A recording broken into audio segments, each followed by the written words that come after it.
Todo mundo sabe que existem vários métodos contraceptivos que ajudam a evitar uma gravidez indesejada.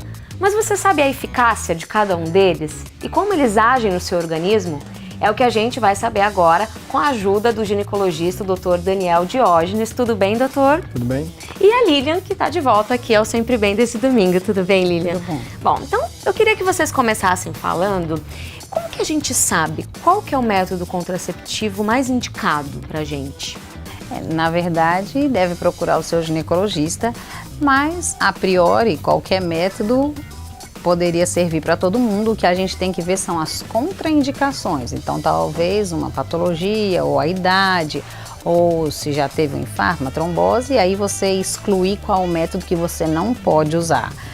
Lilian, você trouxe um anel vaginal aqui para mostrar pra gente que, apesar de ser muito eficaz, ele ainda não é tão utilizado, né? Exatamente. O anel vaginal nada mais é do que essa argolinha que a gente introduz na vagina e ele fica liberando hormônio aos poucos por 21 dias.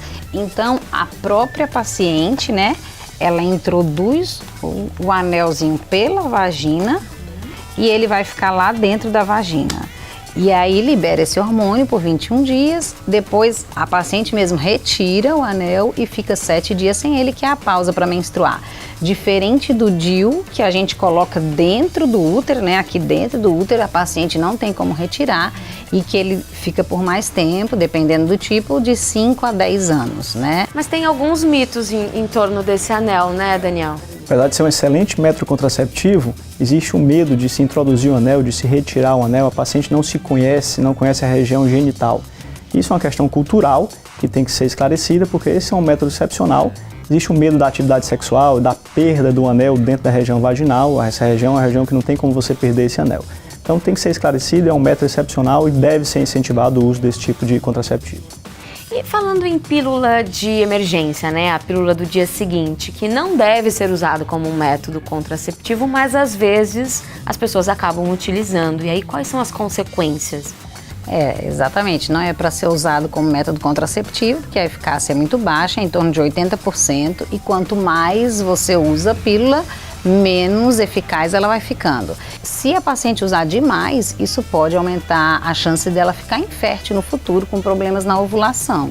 E sobre os métodos contraceptivos definitivos, a gente pode chamar assim? A laqueadura e a vasectomia, doutor? Sim, são métodos antigos, né? São métodos que são utilizados há muito tempo. A laqueadura consiste na interrupção das trompas, você corta a trompa, liga essa trompa, então a trompa é um canal que comunica o ovário ao útero e que permite o encontro do óvulo com o espermatozoide. Então na hora que você faz essa secção anatômica, você impede esse encontro. Esse é o método definitivo feminino. O método definitivo masculino, que é a vasectomia, você faz uma secção, corta o canal deferente, que é o canal que leva o espermatozoide do testículo para a uretra e daí para o meio externo. Então o espermatozoide continua sendo produzido, assim como a mulher continua ovulando, mas esse óvulo não encontra o espermatozoide e o espermatozoide não consegue sair na ejaculação. Muito obrigada, viu, doutores? Obrigada a Nós você. que agradecemos. Obrigado.